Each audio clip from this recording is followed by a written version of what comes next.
যতটুকু জানা যায় গত ১৯ জানুয়ারি যুদ্ধবিরতি যে চুক্তি হয় সেখানে যুদ্ধবিরতির ৩টি ধাপে কার্যকর হওয়ার কথা ছিল।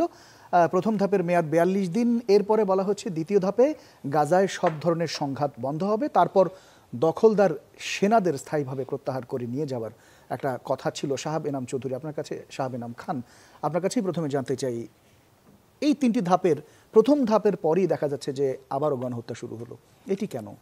ধন্যবাদ। প্রথম কথা হলো যে সিজফায়ারটা কথা বলা হচ্ছিল, এই সিজফায়ারটার বাস্তবতা এবং প্র্যাগম্যাটিক অ্যাপ্রোচ নিয়ে যথেষ্ট রকমের প্রশ্ন আগে থেকেই ছিল, এবং এই বিষয়টা দেখতে হবে যে ট্রাম্প অ্যাডমিনিস্ট্রেশন, জো বাইডেন চলে যাওয়ার আগে নেতানিয়াহুর সাথে যে ধরনের আলোচনা করেছিলেন এবং বলেছিলেন যে তিনি ক্ষমতায় আসার পরে প্রবলেমটার সলিউশন হবে, কিন্তু অনেক ক্ষেত্রেই কিন্তু অ্যানালিস্টরা বলেছিলেন যে সমস্যার সমাধান তো হবেই না, বরং আরও জটিল পরিস্থিতি যে যাবে। সুতরাং সেই জায়গা থেকে যদি আমি চিন্তা করা শুরু করি, তাহলে যেটা আমরা দেখতে পাবো যে এই যে ৪৫ দিনের যে সিজফায়ারটা, সেটা খুবই টেম্পোরারি। এবং আমি আজকে পড়ছিলাম যে যেসব ক্যাপটিভস এখনো আছেন হামাসের আন্ডারে, তাদের যে ফ্যামিলি, তাদের একটা ফোরাম আছে, এটাকে বলা হয় হস্টেজেস অ্যান্ড মিসিং ফ্যামিলিজ ফোরাম। তারা টিউসডেতে বলেছে যে ইসরায়েলি লিডারদের মধ্যে তারা এমন কোনো ইন্টেনশন দেখেন না যারা যারা সিজফায়ারকে অনার করবেন। তো এটা খোদ তাদেরই স্টেটমেন্ট। সেই জায়গা থেকে যদি আপনি দেখেন, এই প্রথমবারের মতো আমরা হিউম্যান সিভিলাইজেশনে এমন একটা জেনোসাইড দেখলাম যেখানে যারা জেনোসাইড ভিকটিম তারা লাইভ কিন্তু ব্রডকাস্ট করছিলেন। তো তার মানে সারা বিশ্ব সেটা দেখছে যে এক্স্যাক্টলি সেখানে কি হচ্ছে। এবং সাবসিকুয়েন্টলি একই সময় দেখা যাচ্ছে যে নেতানিয়াহুর ক্ষমতা থেকে চলে যাওয়ার কিন্তু সময় চলে এসছে, এবং সেইখানে তিনি করাপশনের চার্জে পড়বেন, সেই সাথে পাবলিক অ্যাঙ্গারগুলি আছে, এবং সেই অ্যাঙ্গার থেকে মানুষকে সরানোর জন্য তার একটা বড় ট্যাকটিক্যাল জায়গা হলো যে তাদের যে ইন্টারনাল ইন্টেলিজেন্স, শিন বেতের প্রধানকে ডিসমিস করা। এবং এই ডিসমিস করার পরবর্তীতে তিনি যে যুক্তিটা দেখিয়েছেন যে তার ইন্টারনাল ইন্টেলিজেন্সের চিফকে তিনি বিশ্বাস করেন না, এবং তিনি মনে করেন যে তার এক ধরনের ট্যাসিট সমর্থন আছে নেতানিয়াহুকে দুর্বল করার ব্যাপারে। সেই সাথে যদি আপনি দেখেন যে এই গত 3 দিন ধরে যে ঘটনাটা ঘটছে, সেটার কিন্তু অগ্রিম আলোচনা হোয়াইট হাউসের সাথে তার হয়েছিল, অর্থাৎ হোয়াইট হাউস থেকেও কিন্তু একটা গ্রিন সিগন্যাল পেয়েছে।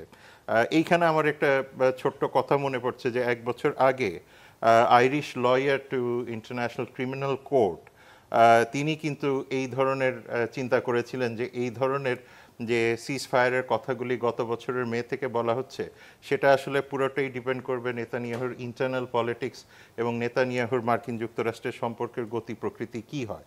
সুতরাং সেই জায়গা থেকেও যদি দেখি, এখানে যে বড় ধরনের প্রচ্ছন্ন সাপোর্টটা তিনি পাচ্ছেন, সেটা মার্কিন যুক্তরাষ্ট্র তো নিশ্চয়ই, এবং এক পর্যায়ে কিন্তু ডোনাল্ড ট্রাম্প বলেছিলেন যে Bibi do whatever you want or whatever you need to do. So Bibi বলতে নেতানিয়াহুকে। সুতরাং ওভারঅল যে ইকোসিস্টেমটা আমরা দেখতে পাচ্ছি, যে এই পুরো যে আমরা সিজফায়ারের কথাটা বলছি, এই সিজফায়ারটাই পুরোটাই কন্ডিশনাল ছিল যে নেতানিয়াহুর যে ইন্টারনাল পলিটিক্স এবং মার্কিন যুক্তরাষ্ট্রের সাথে বা পশ্চিমা বিশ্বের সাথে কি ধরনের সম্পর্ক হবে সেটার উপরে। আর লাস্ট যে পয়েন্টটা, মানে যেহেতু এটাকে নাটশেলে বলছি, লাস্ট যে পয়েন্টটা, এই মুহূর্তে ইউরোপেও একটা বড় ধরনের পলিটিক্যাল পরিবর্তন চলছে। সেখানে আমরা কিছুটা ফার রাইটের উত্থান দেখতে পাচ্ছি। তাছাড়া ইউক্রেন রাশিয়াকে কেন্দ্র করেও এক ধরনের বড় রকমের জিওপলিটিক্যাল বা তাদের যে আন্তর্জাতিক সম্পর্কগুলির মধ্যেও এক ধরনের পরিবর্তনের জায়গা দেখা যাচ্ছে। সেটাও একটা গ্যাপের সৃষ্টি করেছে। সেই জায়গাতে নিশ্চিতভাবে ইসরায়েলের একটা পকেট অপরচুনিটি আবার নতুন করে তৈরি হয়েছে। আমার মনে হয় সেটারও অ্যাডভান্টেজ নেতানিয়াহু নিয়েছেন। সুতরাং ওভারঅল আমরা যেটা দেখছি যে এই টালমাটাল পরিস্থিতিতে, পার্টিকুলারলি ইউরোপে যে পরিবর্তন, ডোনাল্ড ট্রাম্পের কাছ থেকে গ্রিন সিগন্যাল পাওয়া, এবং সেই সাথে তার ডোমেস্টিক পলিটিক্সের ক্ষেত্রে যে ধরনের ভোলাটাইলিটিগুলি দেখতে পাচ্ছি, সেই জায়গাতে এই ধরনের সিজফায়ার থেকে ফিরে এসে, কারণ তাকে কোনোভাবেই অ্যাকাউন্টেবল করা যাচ্ছে না।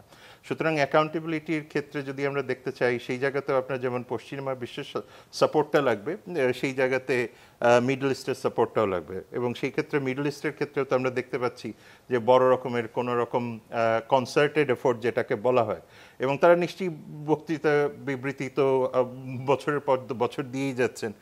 সেই ক্ষেত্রে কনসার্টেড এফোর্টের যে কথাটা থাকে সেই জায়গাতে মনে হয় না বড় রকমের কোনো রেসপন্স আসবে বলেই নেতানিয়াহুর যে সভাসদ আছে তারা ক্যালকুলেট করবেন।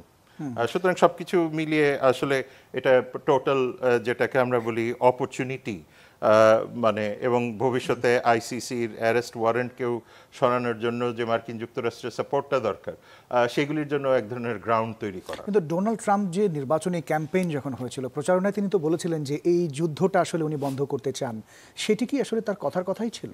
নিশ্চিতভাবে, কারণ এখানে প্রথম কথা হলো যে যুদ্ধ বন্ধের জন্য তিনি যে ধরনের কন্ডিশনালিটি দেবেন সেটা কখনোই তিনি ডিসক্লোজ করেননি তার পুরো বক্তৃতাগুলির সময়। তিনি বলেননি কোন ফরম্যাটে যাবেন, বরং তিনি আসার পরে বলেছেন গাজাকে একটা রিট্রিট বা রিসোর্ট বানিয়ে ফেলা, প্যালেস্টিনিয়ানদের একেবারে সরিয়ে দিয়ে সেখানে রিট্রিট সেইখানে তাদেরকে সোমালি ল্যান্ডে পাঠাবে বা বিভিন্ন জায়গায় পাঠাবে।